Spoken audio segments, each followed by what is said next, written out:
Hello students, कैसे हैं आप सब। उम्मीद है आप सब अच्छे होंगे। आईसीटी वर्चुअल क्लासरूम में आप सबका स्वागत है। मैं विकास।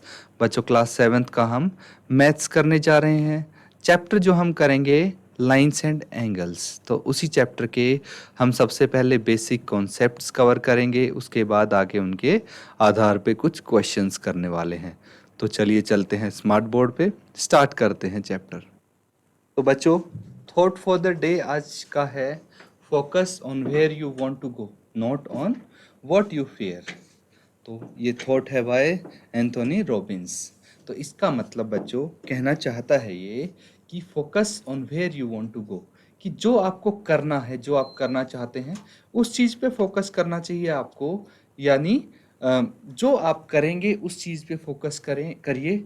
जिस चीज़ से आपको डर लगता है, फियर आप करते हैं जिस चीज़ से, उस पे फोकस मत करिए। क्योंकि अगर आप उस चीज़ पे फोकस करेंगे जिस चीज़ से आपको डर लगता है, तो आपका आगे ज़्यादा नहीं जा पाएंगे और आप पीछे रह जाएंगे। इसीलिए आपको जो करना है बस उस चीज़ पे ज़्यादा फोकस रखिए। इसके बाद बच्चों हम चैप्टर अपना स्टार्ट करते हैं। तो देखिए, इसमें हम क्या क्या पढ़ने वाले हैं। इसमें कंटेंट रहेगा आपका, will study about different type of lines. ठीक है, अलग अलग तरह की लाइंस। देखिए, एक तरह की ये हो गई, फिर आप ऐसी कुछ लाइन भी पढ़ेंगे आपके सामने, ऐसी लाइन भी आएंगी, and different type of angles आप करेंगे। ठीक है, जैसे कि आप देख पा रहे हैं, इस तरह से आप अलग अलग चीज़ें इस चैप्टर में कवर करने वाले हैं। तो चलिए, सबसे पहले बच्चों हम लाइंस के बारे में कुछ पढ़ेंगे। तो देखिए, लाइंस क्या होती हैं। सबसे पहले हमारे सामने आता है बच्चों लाइन सेगमेंट। ठीक है, लाइन सेगमेंट, इसको हिंदी में हम बोलते हैं रेखाखंड। क्या बोलते हैं बच्चों? रेखाखंड बोलते हैं इसको हिंदी में। मैं साथ साथ अगर आपके लिए हिंदी में भी लिखूं तो देखिए, लाइन सेगमेंट यानी रेखा खंड, रेखाखंड हो जाएगा ये लाइन सेगमेंट का मतलब। क्या होती है लाइन सेगमेंट? देखिए, अब हम इसको डिस्कस करते हैं। देखिए, एक लाइन जिसके दो एंड पॉइंट हों, आपको बिंदु दिख रहे हैं, दोनों तरफ इसके बिंदु हैं, तो ये एक लिमिटेड इसका लिमिटेड मेजरमेंट होगा। ठीक है, तो कुछ आपको पता होगा कि भाई कितनी लंबी है ये रेखाखंड, क्योंकि वो उसके अंत बिंदु हैं दोनों तरफ। ठीक है, एंड पॉइंट से दोनों तरफ ये कहीं ना कहीं ख़त्म हो जाती है। ऐसा नहीं कि अनंत तक चली जा रही है। तो इस चीज़ को हम बोलेंगे बच्चों रेखाखंड। Line segment has two end points, basic इसकी यही डेफिनेशन है बच्चों। ठीक है, इसको आप नोट डाउन कीजिए पहले। तो ये चीज क्लियर है, रेखाखंड जो होती है उसके दो अंत बिंदु होते हैं। इसके बाद बच्चों हम करने वाले हैं अगली लाइन के बारे में। ठीक है, इसको हम सिर्फ लाइन बोलते हैं। लाइन यानी रेखा आप बोल सकते हैं। क्या बोल सकते हैं? रेखा। तो क्या होती है रेखा, लाइन? तो यहाँ पे आपको दिखाया गया है, if we extend two end point in either direction endlessly we get a line. तो मैं आपको देखिए इसकी इमेज दिखाऊं तो इस तरह की दिखती है कुछ लाइन। आपको एरो दिख रहे हैं, पहले डॉट थे, दोनों तरफ बिंदु थे, अब आपको एरो दिख रहे हैं दोनों तरफ। क्या मतलब हुआ इसका? देखिए, बिंदु जहाँ पे थे मतलब लाइन यहीं पे ख़त्म हो जाती है आपकी। ठीक है, इतनी ही बड़ी लाइन है। लेकिन एरो है यहाँ का मतलब क्या है कि भाई दोनों जो अंत बिंदु हैं इसके, ये और ये दोनों अंत बिंदुओं को अपनी अपनी दिशाओं में अपरिमित रूप से बढ़ाते हैं। ठीक है, अपनी अपनी दिशाओं में अपरिमित रूप से बढ़ा देते हैं। तो इसको हम रेखा बोल सकते हैं, लाइन बोल सकते हैं। ठीक है स्टूडेंट्स, तो इसमें इन दोनों में अंतर आपको समझना होगा, लाइन सेगमेंट और लाइन में। लाइन जो होती है उसका कोई डेफिनेट डिस्टेंस नहीं होता, अपनी अपनी दिशाओं में वो चली जाती है अपरिमित रूप से। ठीक है, और जबकि रेखाखंड क्या होती है? एक परिमित लाइन होती है। इसी के बाद हम जो अगली चीज करेंगे वो है रे। क्या है? रे। ठीक है। रे क्या होती है बच्चों? किरण। क्या होती है? किरण।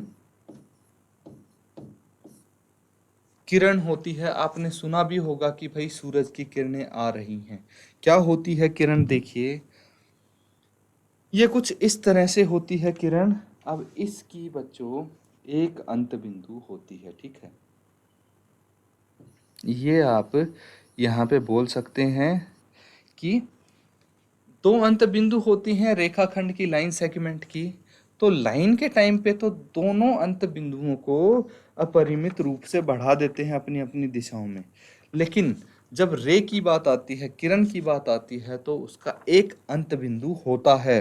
ठीक है, यहाँ पे एक अंत बिंदु होता है, जबकि दूसरा अंत बिंदु को अपनी दिशा में अपरिमित रूप से बढ़ा देते हैं। ठीक है, ये चीज आप समझिए यहाँ पे कि एक अंत बिंदु है, लेकिन दूसरे अंत बिंदु की जगह हमने एरो लगा दिया। एरो का मतलब क्या है? अपनी दिशा में अपरिमित रूप से इसको बढ़ा सकते हैं स्टूडेंट्स। ये हो गई एक रे। ठीक है, रे, लाइन और लाइन सेगमेंट, ये तीन चीज है लाइंस में। इनको अच्छे से आप नोट डाउन कर लीजिए डायग्राम के साथ। आपको यहाँ पे चीजें पता चल चुकी हैं। नोट डाउन कीजिए इसको, फिर हम नेक्स्ट टॉपिक करेंगे।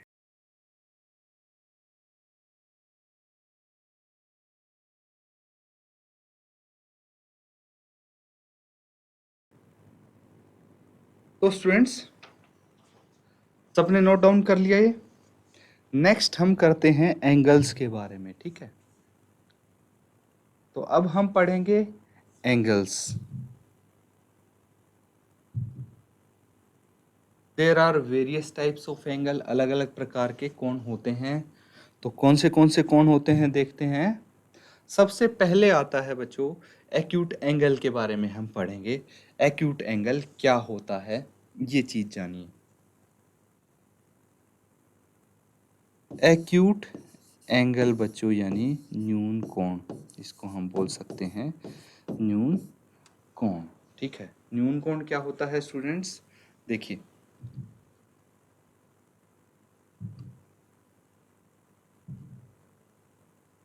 दो रेज से मिलके बनता है। ठीक है, और ये ऐसा कोण होता है जो 90 डिग्री से कम होगा। क्या होगा? जो जिसका मेजरमेंट, जिसका माप 90 डिग्री से कम होगा। ऐसे एंगल को, ऐसे कोण को हम बोलेंगे न्यून कोण। तो ये चीज बच्चों समझिए कि एंगल क्या होता है। देखिए कि जब ये दो रे हैं, ठीक है, एक पॉइंट से निकलती हैं। ठीक है, एक पॉइंट से दो रे अलग अलग डायरेक्शन में निकलती हैं। और अगर ये दो रे के बीच में जितना डिस्टेंस होता है, आप ये देख सकते हैं, जितना ये होता है, आप इसको हम एंगल से मेजर करते हैं। किससे? कोण से मेजर करते हैं। तो अगर ये तो दोनों रेज एक दूसरे के ऊपर भी होती हैं, कई बार ऐसे एक दूसरे के ऊपर भी होती हैं, तो कोण कितना बनता है? 0 डिग्री बनता है। ऐसे ही 0 से 1 डिग्री, 2 डिग्री, ऐसे कर करके ये कितना बन सकता है? ये आगे तक भी जा सकता है, लेकिन 89 डिग्री तक होना चाहिए। ठीक है, तभी क्या होगा? एक्यूट एंगल होगा, है ना। तो बच्चों, एक्यूट एंगल मतलब समझ गए कि 90 डिग्री से छोटा एंगल होना चाहिए स्टूडेंट्स। ठीक है, इसको नोट डाउन कीजिए।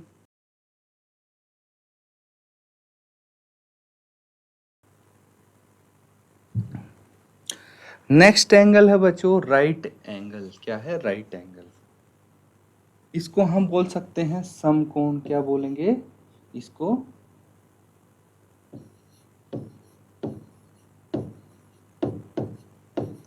समकोण। राइट एंगल मतलब समकोण, इसको हम बोल देंगे। क्या होता है समकोण? देखिए,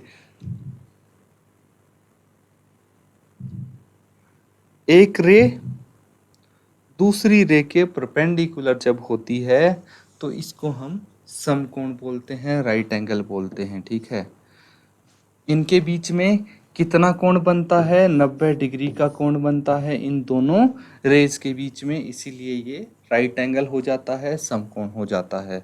तो आप बोल सकते हैं कि एक राइट एंगल 90 डिग्री का कोण बनाता है। कितना?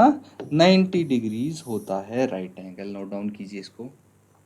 तो समकोण किसके बराबर हुआ? 90 डिग्री के बराबर हुआ बच्चों। फिर आता है बच्चों ऑब्ट्यूज एंगल। ऑब्ट्यूज एंगल क्या होता है? अधिक कोण।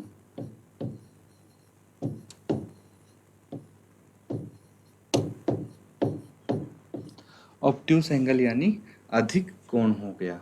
क्या होता है अधिक कोण? देखिए ये कुछ इस तरह बनता है और जो दूसरी रे होगी वो कुछ इस तरह बनती है। तो अब तक आप समझ गए होंगे कि जब इसके परपेंडिकुलर सीधी रे बन रही थी तो वो क्या हो गया था? Right angle. अब ये बाहर चली गई है ना रे, तो कितना बड़ा एंगल बना है? देखिए ये कुछ इतना बड़ा एंगल बना है। ये कोण आप देख पा रहे हैं, इतना बड़ा एंगल है, मतलब ये 90 डिग्री से तो अधिक है। ये एंगल 90 डिग्री से अधिक है। तो समकोण क्या हुआ? ठीक है, अधिक कोण क्या हुआ? ऑब्ट्यूज एंगल, जिसको हम बोलते हैं, क्या बोलते हैं? Obtuse angle. ऑब्ट्यूज एंगल क्या हुआ? ये कोण बच्चों ऐसा कोण होता है जो 90 डिग्री से तो ज़्यादा होता है। बना हुआ है आपके सामने, आप देख सकते हैं कि भाई 90 डिग्री से अधिक है, लेकिन 180 डिग्री से कम होना चाहिए। मतलब 91 डिग्री, 92 डिग्री ऐसे करके 179 डिग्री तक हो सकता है, लेकिन ना ही तो ये 90 डिग्री होगा, ना ही 180 डिग्री होगा। तो इसको हम बोलेंगे ऑब्ट्यूज एंगल, अधिक कोण। नोट डाउन कर लीजिए इसको।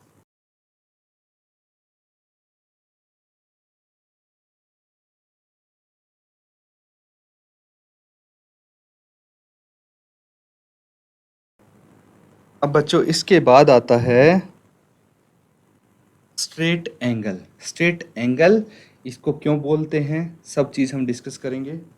तो इसको बोलेंगे हम बच्चों ऋजु कोण।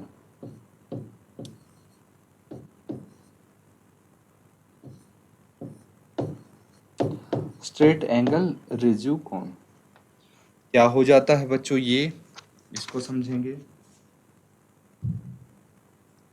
देखिए दो रे हैं, एक पॉइंट से ये रे फॉर्म हो रही हैं, ठीक है, और दोनों अपोजिट डायरेक्शन में जा रही हैं, एक दूसरे के उल्टे डायरेक्शन में जा रही हैं। और देखिए कोण कौन सा बनता है? ये कोण बनता है बच्चों, तो ये देखिए पूरा कोण है, ये 180 डिग्री का कोण होता है। कितने का? 180 डिग्री का कोण बनता है। तो ऐसा कोण जो 180 डिग्री का हो, ना ही उससे कम हो ना ही उससे ज़्यादा हो, तो ऐसे एंगल को बोलेंगे स्ट्रेट एंगल। ऋजु कोण आप देख भी रहे हैं कि बिल्कुल सीधी लाइन लग रही है ना, तो इसीलिए ये स्ट्रेट लाइन पे एंगल बनता है, इसीलिए इसको 180 डिग्री बोलते हैं, स्ट्रेट एंगल बोलते हैं बच्चों। नोट डाउन कर लीजिए इसको। तो आप समझ गए, जो 90 डिग्री का कोण होता है, एंगल होता है, उसको बोलते हैं राइट एंगल, और जो 180 डिग्री का कोण होता है उसको स्ट्रेट एंगल बोलते हैं।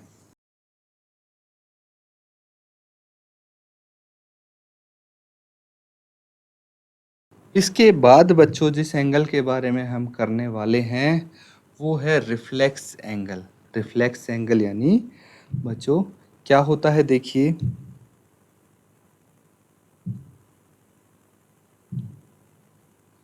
ये ऐसा एंगल है जो 180 डिग्री से अधिक बनता है, ठीक है। इसको हम हिंदी में बोल सकते हैं प्रतिवर्ती कोण। क्या बोलेंगे? प्रतिवर्ती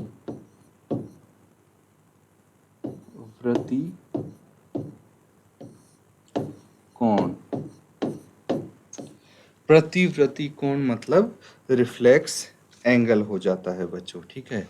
तो ये देखिए ये ऐसा कुछ बनता है, 180 डिग्री से अधिक हो गया ये कोण। आप देख पा रहे हैं कि स्ट्रेट लाइन पे 180 बनता है, लेकिन ये रे तो उससे भी ज़्यादा मुड़ गई, इसीलिए इसको हम बोलेंगे रिफ्लेक्स एंगल। अगर हम ये एंगल देख रहे हैं तो, अगर दूसरा वाला देख रहे हैं तो वो एंगल छोटा हो जाता है और उसको हम ऑब्ट्यूस एंगल बोलेंगे वापस से, क्योंकि देखिए अगर इसके सामने वाला ये एंगल है तो ये तो 180 से छोटा है, इसीलिए ये ऑब्ट्यूस एंगल हो जाएगा। लेकिन अभी हम फोकस कर रहे हैं इस एंगल पे, रिफ्लेक्स एंगल पे। तो रिफ्लेक्स एंगल क्या हो गया, देखिए रिफ्लेक्स एंगल क्या हो गया, रिफ्लेक्स एंगल ऐसा एंगल हो गया जो कि 180 डिग्री से अधिक होता है। ये एंगल 180 डिग्री से अधिक होता है, लेकिन 360 डिग्री से कम होगा। ऐसे कोण को हम बोलेंगे रिफ्लेक्स एंगल। ठीक है, तो इसको नोट डाउन कर लीजिए।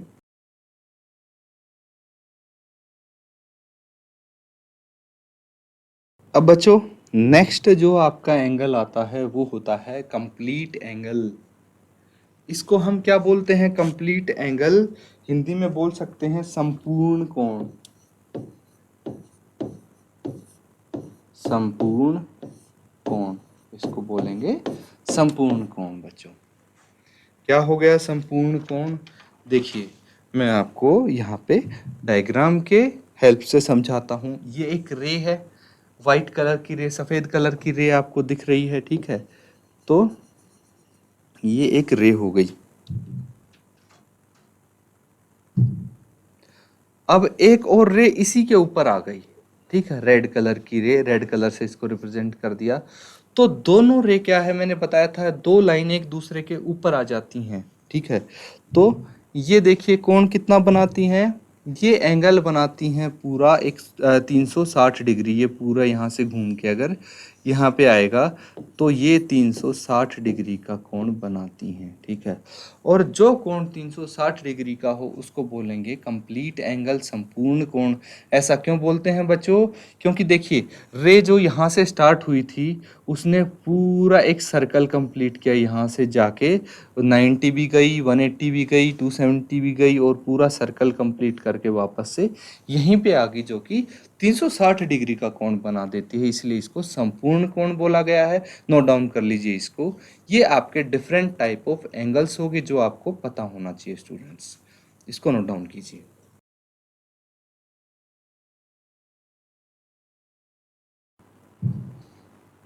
अब बच्चों कुछ हम पढ़ेंगे रिलेटेड एंगल्स, रिलेटेड एंगल्स के बारे में पढ़ेंगे। तो देखिए सबसे पहले जो एंगल्स में आता है वो आता है कॉम्प्लीमेंट्री एंगल्स। तो जो संबंधित हम कौन पढ़ेंगे उसमें एक आता है कॉम्प्लीमेंट्री एंगल्स। क्या होता है कॉम्प्लीमेंट्री एंगल्स, ये जानेंगे हम। तो देखिए एक एंगल यहाँ पे आपको दिखेगा अभी, ये दो रे हो गई, और इनकी हेल्प से जो एंगल बना है, कौन सा एंगल बना है, क्या आप बता सकते हैं ये किस टाइप का एंगल है। हमने अभी डिफरेंट टाइप्स ऑफ एंगल्स किए हैं, तो अगर आपको पता है ये कौन सा एंगल है तो आप बता सकते हैं स्टूडेंट्स कि कौन सा एंगल यहाँ पे फॉर्म हुआ है। और देखिए कॉम्प्लीमेंट्री एंगल्स, इसको हम हिंदी में क्या बोलते हैं वो चीज़ में मैं आपको बता देता हूँ। हिंदी में इसको बोलेंगे बच्चों पूरक कोण। पूरक कोण, पूरक कोण कहलाएगा ये। और ये होता है बच्चों एक्यूट एंगल, हमने पढ़ा था अभी, ये एक्यूट एंगल होता है ना। तो एक एक्यूट एंगल को हमने, बीच में प्लस का साइन दिख रहा है आपको,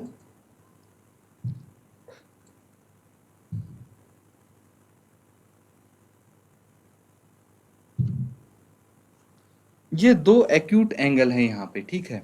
ये भी एक्यूट एंगल है और ये भी एक्यूट एंगल है। तो दो एक्यूट एंगल्स को हमने जोड़ दिया, ऐड कर दिया, ठीक है। और इनको ऐड करके इन दोनों का सम कितना आना चाहिए, सम, ठीक है बच्चों, सम यानी योग इसको हम बोलते हैं। दो कोण आपको दिए होंगे, दोनों का योग आना चाहिए एग्जैक्ट 90 डिग्री, तभी ये कहलाएंगे कॉम्प्लीमेंट्री एंगल, पूरक कोण। तो दोनों का सम जब 90 आएगा, ना तो 90 से कम होना चाहिए ना ही उससे ज़्यादा होना चाहिए, एग्जैक्ट 90 आना चाहिए, तब इनको हम रिलेटेड कॉम्प्लीमेंट्री एंगल्स बोलेंगे। ये रिलेटेड एंगल्स का एक पार्ट हो गया। तो इसको नोट डाउन कर लीजिए। इनके आधार पे आपके सामने कुछ क्वेश्चंस भी आएंगे। तो कॉम्प्लीमेंट्री एंगल्स क्या होते हैं इसमें अब कोई डाउट नहीं होना चाहिए। कुछ क्वेश्चंस हम करेंगे एग्जाम्पल की मदद से, तो वो चीज़ आप इजीली अच्छे से समझ जाएंगे। अभी हम कुछ एग्जाम्पल करेंगे इसके आधार पे और फिर क्वेश्चंस करेंगे। नोट डाउन कीजिए इसको।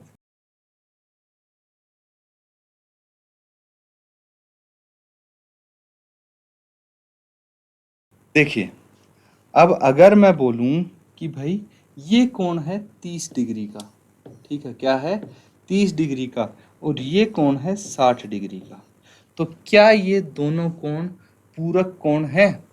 आपका क्वेश्चन है, क्या ये दोनों कोण पूरक हैं?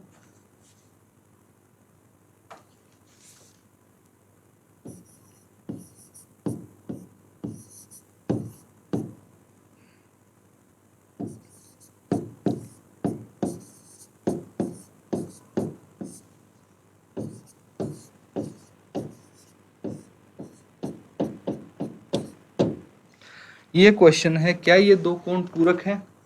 तो इसको एक बारी देखिए कि इसका आंसर क्या होना चाहिए, ये पूरक है या नहीं है, ये आपको बताना है।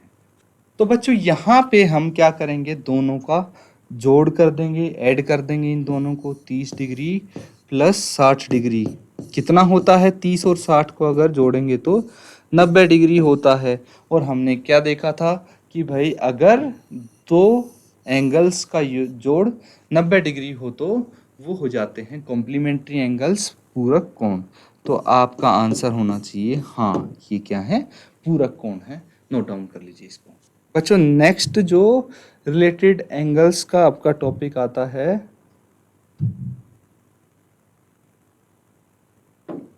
ये है सप्लीमेंट्री एंगल्स। क्या है? Supplementary angles. सप्लीमेंट्री एंगल्स क्या होते हैं, अब ये चीज देखेंगे हम।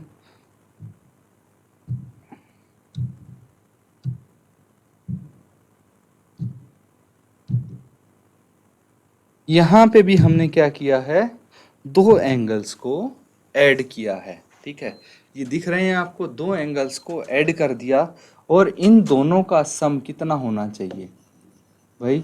इन दोनों का सम 180 डिग्री होगा, तो ये होंगे सप्लीमेंट्री एंगल, सम यानी योग, ठीक है।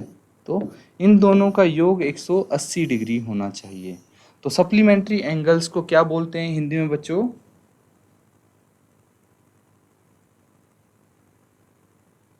ये हो जाता है समपूरक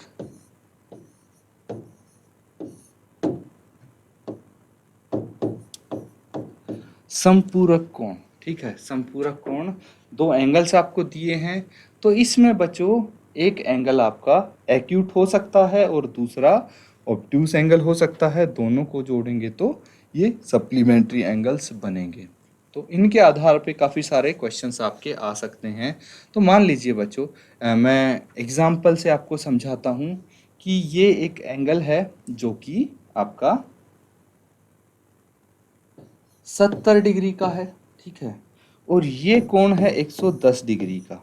क्या ये दोनों संपूरक कोण हैं? तो इसमें आप क्या करेंगे, दोनों को ऐड करके देखेंगे। 70 डिग्री प्लस 110 डिग्री, दोनों का जोड़ कितना आना चाहिए? 180 डिग्री आना चाहिए। तो 110 प्लस 70 180 डिग्री होता है। तो हाँ, ये भी क्या है, ये सप्लीमेंट्री एंगल्स हैं, संपूरक कोण हैं। तो इसको बच्चों नोट डाउन कर लीजिए।